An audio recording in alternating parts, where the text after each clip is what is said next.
So now we'll discuss the eligibility requirements.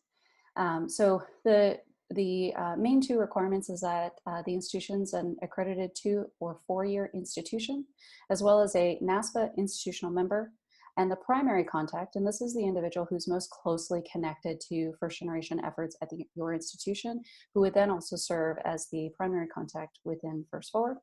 And that person is required to be a professional member.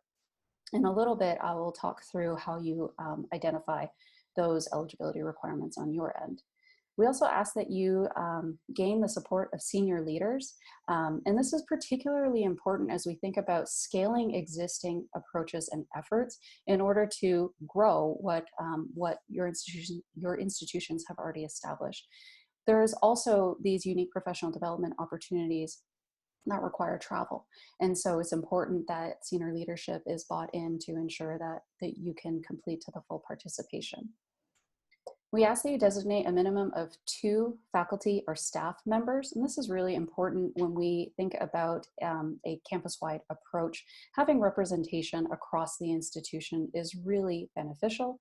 It's also beneficial when thinking about participation. If it is a busy time for someone, it's important to have a few others identified who can then fill in their place, as well as ensure that there's really consistent effort and participation across the institution.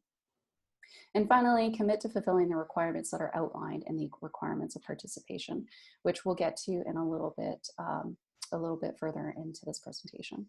So specifically to the eligibility requirements, some of you might already know that you are or are not a NASPA institutional member.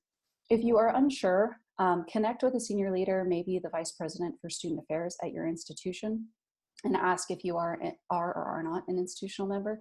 And if you're still unsure, simply send us an email, firstforward@naspa.org, and we would be happy to help you to navigate that information. We can look on the back end and see. And if your institution is not a NASPA institutional member, we can connect you with the NASPA membership, our NASPA membership colleagues, who can give you more information about the membership fee as well as the member benefits. But the professional/affiliate membership, this is something that you can look up on your own end if you haven't already. You simply visit naspa.org, and hopefully some of you have already visited the new naspa.org. It launched this past Monday, a few days ago. And it's really increased its functionality and searchability. So it's a wonderful resource, and hopefully you will check it out. But to gain access to your professional or affiliate member information, you travel to naspa.org, you select the login button that's located on the top menu bar. From there, you enter your NASPA profile login credentials. And this is something you created. It's likely connected to your institution email, and it's a password that you created. There are steps to use in case you have forgotten your password or you need to create an account. It'll prompt you to fulfill those steps. From there, you click My NASPA, which will appear in the top bar. It replaces the login button. And you select Edit My Profile.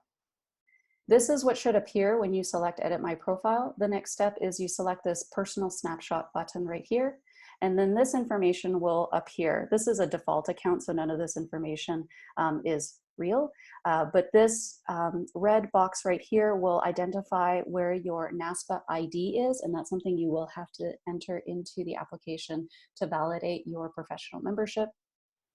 And if you scroll to the bottom, this is just a screenshot, but if you scroll to the bottom of your personal snapshot, you will then see where your member through date is.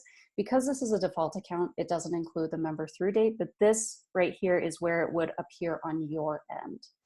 All of these steps are included in the application. And if you ever have questions or concerns or just need a little bit of help navigating where to go, simply send us an email at firstforward@naspa.org, and again, we'd be happy to help you. And since you're in your professional snapshot, you can feel free to update it.